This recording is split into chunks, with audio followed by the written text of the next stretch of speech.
Nos condoléances du Batkodo à nos frères Para suite au rappel à Dieu du sergent Fally Sonko. Sama boy la woon bon élément. On devait se voir ci Korité bi bu ñu woon permission parce que y avait du matériel que je devais lui remettre. Sama jaar-jaaru armée, je suis incorporé le 1er janvier 1990 à Dakar Bango, donc de la classe 91. Après les 4 mois, j'ai été sélectionné pour former la 3e promotion FQG à l'ENSOA. Jamono yooyu les CAT1 on les faisait à l'ENSOA. Ci noonu lañ demee ENSOA, on a fait 4 mois de formation. À l'issue, j'étais bien classé. Sur les classements, donc du 1er au 10e, il devait rester à l'école. Moi, j'avais volontairement choisi d'aller au bataillon des commandos parce que, j'avais un défi à relever parce que Grand Yoff laa dëkk. Et banlieue, généralement, les gens, ils aiment affaire guerrier, quoi, parce qu'il y avait quelques paras. Voilà, donc il fallait que je sois commando ci code pour mener un peu sama guerrier, sama jambar. Et c'est ça qui m'a poussé à choisir le bataillon des commandos. Après ENSOA, nous affecté au bataillon, on était 15. Le temps nous nous présenté, il y avait besoin urgent d'un chef de poste. Puis nous avons dû répartir dans les compagnies. L'adjudant de bataillon, jeune homme avancé, tu as l'honneur d'être le premier chef de poste de votre contingent. Si lañ ma yóbboo Poudrière mu nekk sama première expérience venant d'arriver aw ma sax boo béere en ce moment et puis ñu yóbbu ma comme ça yóbbu ma Poudrière ma géré ko boobu Poudrière mi ngi woon côté Blindé noonu bi ñu fa jógee après FQA bi ñëw la 11-1 ñu désigné ma man ak Thierno Diène pour leur encadrement ñoom Alfred Dionou cette bande là ay de bons soldats quand même. Après ci biir formation bi il nous restait 4 mois pour nous libérer. Comme à l'époque on était très nombreux, là 18 on était 45. Ci 45 bi déjà on avait 2 blessés bon qui sont rengagés d'office. Donc ça veut dire que les places étaient très limitées. Et à l'époque l'état-major ne rengageait pas généralement les caporaux pédales. Il préférait les soldats parce que le caporal pédale bon boo ko rengagé tu perds déjà 2 soldats. Mais yàlla lu mu jeexalul kenn mënu ko jeexal ci noonu lañ toogee noonu un jour ñu jógee football ma tëdd ci chambre bi man ak Jims il était déjà chez lui. Il y avait benn lieutenant bu jógee Blindé dugg ci chambre bi duggee un soldat ndeysaan affolé gis lieutenant bi rek ne garde-vous. Lieutenant bi ne mais c'est le bordel garde-vous moi officier xanaa da nga dof. Où est le gradé de contact fekk ma tëdd noonu jógee sport. Ma ñëw ma ne ko mon lieutenant me respect les crier fixe mu ne am bon vous les commandos là vous n'êtes pas militaire rek mu yéeg ci kaw gis commandant d'unité oui sa boy nii affaire yi commandant d'unité c'est le caporal là le tank mu ne ko voilà d'ailleurs sax y a une autre qui vient d'arriver on va l'envoyer à Patassi mu def stage boobu dans ma tête je devais rentrer parce qu'il me restait 2 mois à me libérer. Et comme ça le chef comptable m'appelle ne ma bon caporal tu vas aller en stage commando niveau 3 ma ne ko mais niveau 3 comment man damay libérer. mu ne ma non il y a une note en tout cas tu es désigné. Je vais voir le lieutenant ma wax ko mu ne ma non da ngay dem voilà et sax c'est toi le chef de section ne ko man oui ah bon dem ñu jox ma pactage man ak Thierno Diène. Il y avait 4 à la CCA, c'était moi Jims Henri Bidjar ak Donatien Sagna. Les autres compagnies désignaient seen gars yi. Je ne dirais pas qu'ils en ont profité pour génne seen guerrier yeeg seen xam nga. Mais ils ont donné de bons soldats quand même, des gens très opérationnels, que je salue au passage. Nous l'avons embarqué, on est allé à Thiaroye. C'est comme ça qu'on est allé à Patassi. On a fait le stage B. Après l'épreuve de Patassi, on est venu à Ngor. Après Ngor, donc, le stage a pris fin. Donc sur les 105 stagiaires, il y avait que 52 admis, dont 16 commandos et j'étais le chef de section. Et de là-bas, on est retourné à Thiès. Le bataillon s'apprêtait à s'engager au Libéria. Bon, comme je me libéré, je me suis dit, bon, je suis rentré chez moi. Bon, le dernier vol, j'ai rejoint Morovia, je pense, le 9 novembre 2011. Je suis arrivé au dernier moment, parce que je me suis dit que j'avais fini, quoi. Et une fois à Morovia, donc à mon statut de crabe, on m'a détaché à la CCAS. Et j'ai hérité de la sécurité du commandant de contingent, le colonel Pape Khalil Fall à l'époque, qui a été Semga par la suite. Et comme ça, nous nekkee di nekk ba benn jour guerre bi mu démarré. La veille, on était à panache restaurant guddi gi bi ñuy ñëw sama jeep bi ma yoroon am problème léegi ñu arrivé mu ne ma mais Sadio pourquoi y a eu tant d'écart entre ce véhicule bi avec le truc là ma ne ko non jeep bi moo doon lâché à un moment donc le chauffeur peut peut-être expliquer il m'a donné l'ordre mu ne ma il faut aller voir Faucon Farba yaay woon lieutenant à l'époque yàlla na ko yàlla yërëm Faucon ne ma demain matin tu vas à Ram Road nous on était à GSC Route de là-bas vous changez de véhicule bi may dem di récupérer véhicule bu bees bi ma dajeeg waa 3e compagnie Red Light boobu ñu ngi préparer opération wu libération d'otages à Omega Tower ma romb leen Bayla John arrêté ma super duper yàlla na ko yàlla yërëm aussi mu ne ma mais Sadio on aurait besoin de ton appui feu ma ne ko non malheureusement mon capitaine damay dem changer auto mais si vous avez la chance ma dem ñëw fekk leen fii je peux vous appuyer ñu dem rapidement ñu changer auto ma monter pièce bi rapidement on est revenu ñu fekkaat leen foofu ñuy waaj a démarrer opération mu ne ma voilà Sadio on a la chance donc dugal ci convoi bi ci laa duggee ci convoi bi avec le chauffeur Wali Ndiaye et mon chargeur Baba Ngom qui est actuellement adjudant chef malheureusement ñoom ñaar ñëpp dañuy blessé ci opération bi ñu duggee au premier accrochage bi ma sentiré danger bi dama ne chauffeur bi damay démonter pièce bi HK23 bi ànd ak gars yi bi ma ñëwee ñu greffé ma à la première section j'étais avec Ouragan daal y avait 2 tireurs ñu ñoo jaaroon ci marécage bi contourné donc dugg ci ban boo xam ne da doon yegg sax suñu dën on a progressé dans ces conditions ba libérer otage et quand on est revenu on a reçu l'ordre de conquérir montagne bi Côte 66 Côte 66 c'est daf ma marqué parce que j'ai passé la nuit avec l'ancien SEMGA Mbaye Cissé il était l'observateur des artilleurs à l'époque moom ak Baye lieutenant Camara bi ñu ñëwee ñu teg dispositif bi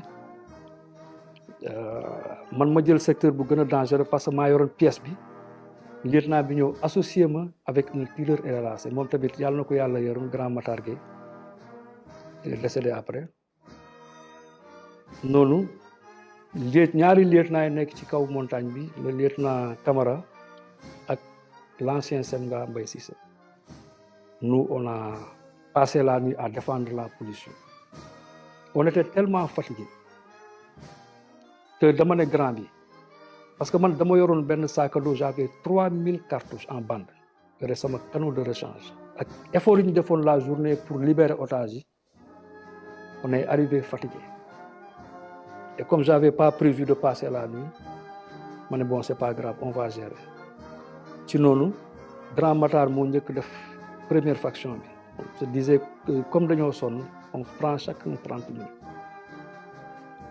l'ancien jël les premières 30 minutes après yéema dama booy 30 minutes mot na ma ne ko non grand léegi laa tëdd naan ma kii mu ne ma non mat na effectivement bi ma koy relever di defar dispositif bi rek à 100 mètres ma gis une centaine de rebelles boobu ñëw nañ ba ñu ngi def seen dispositif pour attaquer montagne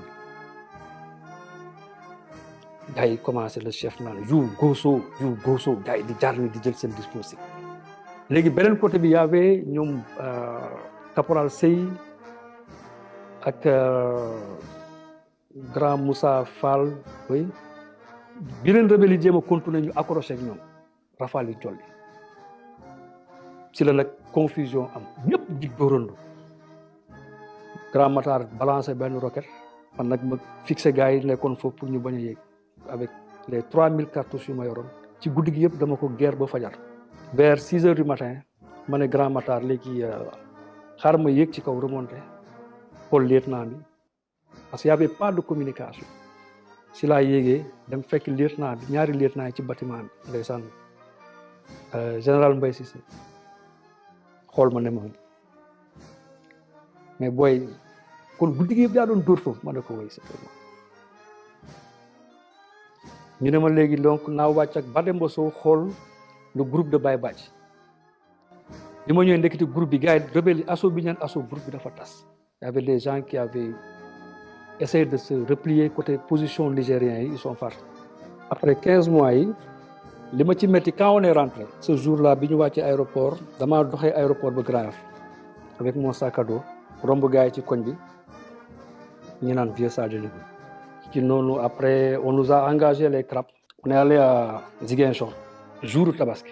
Imaginez-vous lu toll ni EDIC di dem Ziguinchor y avait que 20 commandos ak bateau bi nu mu toll pour une intervention. Donc on était seul dans le bateau man ak samay éléments le chef de section Mayboy, son SOA Étincelle et les éléments avec lesquels on était. Man je n'avais pas de problème, j'avais 23 ans. Donc j'étais presque un gamin, pas mon famille. Donc voilà quoi. Quand on est allé à Ziguinchor, donc il fallait intervenir dans toutes les actions yoo xam ne rebelles yi ñu ko doon mener à l'instant. On nous a basé au 5e bataillon. Là-bas, chaque fois bu attaque amee, on intervenait di dem di ñëw. Ba jour bi ñu attaqué Paraï à Kagit. Il faisait 12 heures comme ça, ñuy waaj a añ. L'alerte a été donnée par le commandement pour comme quoi que ni les paras sont accrochés à Kagit. Boobu rebelles yi submergé leen. Il y avait le lieutenant Seyfoulaye Sow à l'époque. Avec une partie des CRAP des paras, plus voilà, c'est la 3e compagnie para, de très bons éléments. Ils ont tenu le coup. Nous jógee Ziguinchor. Imaginez-vous, nous attaquons Paraï à Kagit. Nous commandons les CRAP pour jógee Ziguinchor pour renforcer Paraï à Kagit, cette distance-là. Et le temps mis sur la route pour intervenir.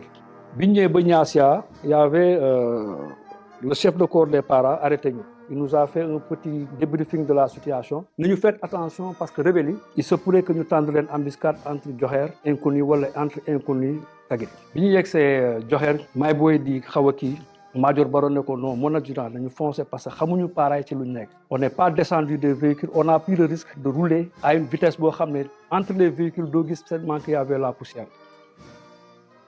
Nous, les Niégué à Kagit, nous faisons accrochage bidière. On a trouvé le lieutenant Seyfoulaye Sow Ndeysaan. Il a tenu la position avec fermeté. Pareil nekk ay guerrier. Biñ ñëwee foofu dinaa ko tooñ tuuti parce que ñoom ils nous ont donné le secteur le plus difficile. Le lendemain aussi may ñu jàmm nañu acca direction Djirengue Samaye. On est allé à Djirengue Samaye di patrouiller. À la fin de la patrouille bi ñu jógee Djirengue Samaye di replier sur Kagit ñu dajeek rebelle yi ñu accroché. C'était la première fois que Seyfoulaye Sow, le général Sow après, gis M203 nous doré. Parce qu'à l'époque, nous avions une puissance de feu. Si nous accroché, on n'était que 20. Mais c'est une compagnie qui est accrochée. Tellement que Safara si dafa bari won. Il y avait Mbout, yoron ben HK23 bi, Tchikopi yoron benen bi. Il y avait 4 M203, man ma yoron ben, Étincelle yoré ben, Major Baro yoré ben, Donatien Sagna yoré ben. On se déplaçait avec chacun ku nek 25 grenades de 40 mm. Donc, sur le dispositif, les 4, on se déplaçait avec 100 grenades. Quand nous accroché avec les rebelles, nous avons 2 jours, le général Sow a fait un stage TAP au Maroc. Nous remplacé par le général Maguette Ndiaye, qui était lieutenant à l'époque. Un grand combattant. Mais qui passe inaperçu. Nous, il nous a reçus. Parce qu'il avait le profil de commander la section, il venait des États-Unis, de Rangers. Nous profitons de les CRAP para et les CRAP commando rassemblés. 6 heures du matin, 23 heures de sommeil pour bouger, de julli, de lek. Ben jour, nous top. Je me rappelle, ma fille a il y avait le cuisinier des paras là. Il fréquentait le village. Il faisait 14 heures. Ñun fuñ tok nonu man ak Babacar Sène ñoo bokkon bunker jékki-jékki rek moom mu daw ñëw population bi di daw ne rebelle yaa ngi ñëw ci noonu Rangers Maguette Ndiaye rek jël arme bi rek jóg ne on va au contact ñu jiitu ñu ñëw te Khalifa Traoré ne ko moo lieutenant waaw ko mënoo jiitu parce que bu la fi rebelle bi reyee ce sera la défaite de l'armée du Sénégal donc da ngay taxaw ñu jiitu non on part ma ne ko moo lieutenant mënoo ñu jiitu bàyyi ma jiitu bi may jiitu jiin laa sol parce que on était relax ak benn t-shirt ay carax Mbout topp sama ginnaaw moom tam mu ngi sol tubéy camouflé ak benn sous-vêtement bu jaune du ma ko fàtte mu on est allé au contact comme ça